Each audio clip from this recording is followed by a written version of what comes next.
အားလုံးပဲမင်္ဂလာပါ Daily Point Football ကနေပြန်လည်ပြီးတော့ကြိုဆိုပါရစေ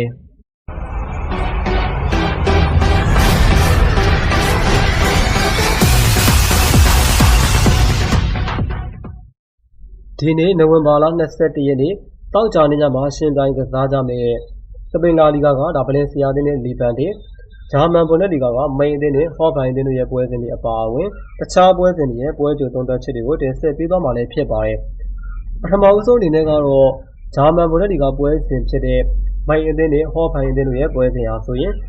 ဒီပွဲဆိုလို့ရှိရင်တော့မြန်မာစံတော်ချိန်ည2 နာရီအချိန်မှာရှင်ပြိုင်ကစားကြမှာလည်းဖြစ်ပါတယ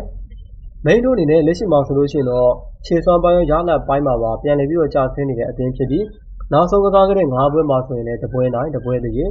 3ပွဲတွေကိုရှုံးနေထားတာလည်းဖြစ်ပါတယ်။တစ်ဖက်ကဟော်ဘိုင်အသင်းကတော့လက်ရှိမှာဒါအသင်းရဲ့ရလတ်ပိုင်းတွေကတော်တော်လေးကိုပြန်လည်ပြီးတော့ကောင်းမွန်နေတာဖြစ်ပြီးနောက်ဆုံးကစားခဲ့တဲ့9ပွဲမှာ4ပွဲနိုင်တပွဲတည်းဆိုတဲ့ရလတ်ကောင်းတွေကိုပိုင်ဆိုင်ထားတာလည်းဖြစ်ပါတယ်။ဒီနေ့ပြမှာကဒီနောက်ဆုံးတွေ့ဆုံခဲ့တဲ့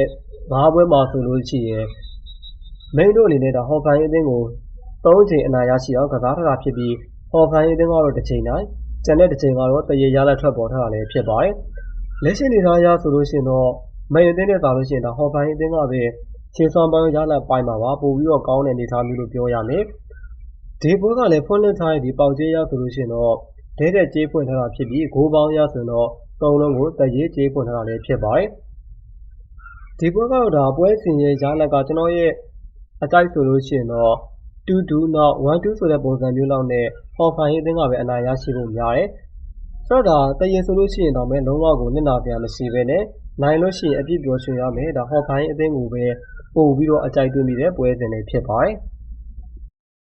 နောက်ထပ်ဂျာမန်ဘွန်ဒက်လီဂါလိဂ်2ပွဲစဉ်ဖြစ်တဲ့ဟာသာဘာလင်အသင်းနဲ့ဒါဗရန်ချ်ဝက်အသင်းတို့ရဲ့ပွဲစဉ်ကဒီပွဲဆိုလို့ရှိရင်တော့မြန်မာစံတော်ချိန်ည7 နာရီအချိန်မှာရှင်ပြိုင်ကစားကြမှာလည်းဖြစ်ပါတယ်။ဟာသာဘာလင်တို့အနေနဲ့လက်ရှိမှာဆိုလို့ရှိရင်တော့ခြေစွမ်းပိုင်းရလတ်ပိုင်းတွေကပြန်လည်ပြီးတော့ကောင်းမွန်နေတဲ့အသင်းဖြစ်ပြီးနောက်ဆုံးကစားခဲ့တဲ့4ပွဲမှာဆိုလို့ရှိရင်လည်း4ပွဲစလုံးကိုဂျာလုံးပြအနာရရှိအောင်ကစားထားတာလည်းဖြစ်ပါတယ်။တစ်ဖက်ကဗရန်ချ်ဝက်အသင်းကိုကြည့်မယ်ဆိုရင်ဒါဗရန်ချ်ဝက်အသင်းကတော့ခြေစွမ်းပိုင်းရလတ်ပိုင်းမှာ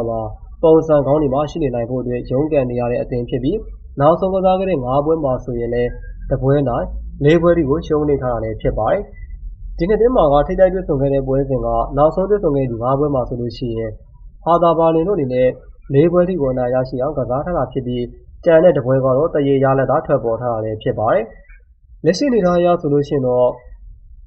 ့ဗရန်ချ်ဝက်အသင်းနဲ့စားလို့ရှိရင်ဟာသာဘာလင်အသင်းကပဲခြေစွမ်းပိုင်းရလက်ပိုင်းမှာပါပို့ပြီးတော့ကောင်းတယ်ပို့ပြီးတော့ဒါတည်ငြိမ်မှုရှိတဲ့အနေအထားမျိုးလို့ပြောရမယ်။ဒီဖွင့်လှစ်ထားတဲ့ပေါက်ကျေးရဆိုလို့ရှိရင်တော့ဟာသာဘာလင်အသင်းကပဲဗရန်ချ်ဝက်အသင်းကိုတစ်လုံးကိုတရေကျေးဖွင့်ထားတာဖြစ်ပြီးဂိုးပေါင်းရဆိုတော့3လုံးကို30သားကျေးဖွင့်ထားတာလည်းဖြစ်ပါတယ်။တစ်ဖက်ကဗရန်ချ်ဝက်အသင်းကလည်းခြေစွမ်းပိုင်းရလတ်ပိုင်းမှာပါစိုးဝါးနေတဲ့အသင်းဖြစ်တယ်လို့ပြီးတော့ဟာသာဘာလင်အသင်းနဲ့တွေ့လို့ရှိရင်လည်းရလတ်ကောင်းတဲ့သူကတော်တော်လေးရုန်းကန်နေရတဲ့အသင်းမျိုးဖြစ်လို့ဒီပွဲရဲ့ရလတ်ကလည်းကျွန်တော်ရဲ့အကြိုက်ဆိုလို့ရှိရင်တော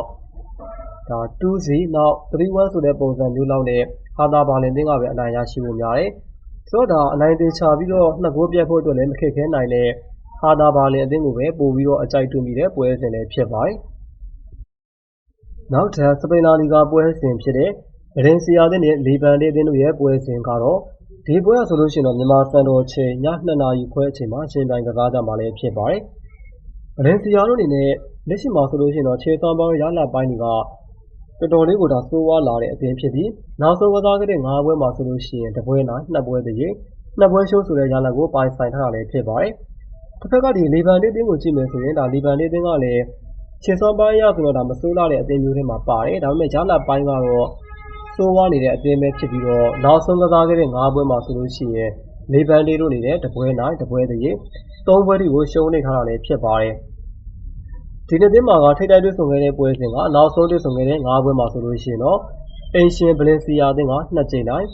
လီဗန်အသင်းက1ကြိမ်ပြန်လည်ပြီးတော့အနိုင်ရရှိအောင်ကစားထားတာဖြစ်ပြီးကျန်တဲ့တစ်ချိန်ကတော့တရေရလက်ထွက်ပေါ်ထားတာလည်းဖြစ်ပါတယ်။လက်ရှိနေထားအရဆိုလို့ရှိရင်တော့2 သိန်းလုံးကတော့ဒါခြေစွမ်းပိုင်းရလက်ပိုင်းမှာပါသိပြီးတော့ကွာခြားမှုတော့မရှိဘူး။တန်းစင်းဆိုမှာပဲကိုစီရုံးကန်နေရတဲ့အသင်းမျိုးလည်းဖြစ်တဲ့ဒီပွဲကလည်းဖွင့်လှစ်ထားတဲ့ဒီပေါက်ကျေးရဆိုလို့ရှိရင်တော့ဗလင်စီယာတို့အနေနဲ့လီဗန်အသင်းကိုlevel 80ရှုံးကျေးဖွင့်ထားတာဖြစ်ပြီးဂိုးပေါင်းရဆိုတော့နှလုံးကို90ရှုံးကျေးဖွင့်ထားတာလည်းဖြစ်ပါတယ်။တစ်ဖက်ကလီဗန်အသင်းကလည်းဒါ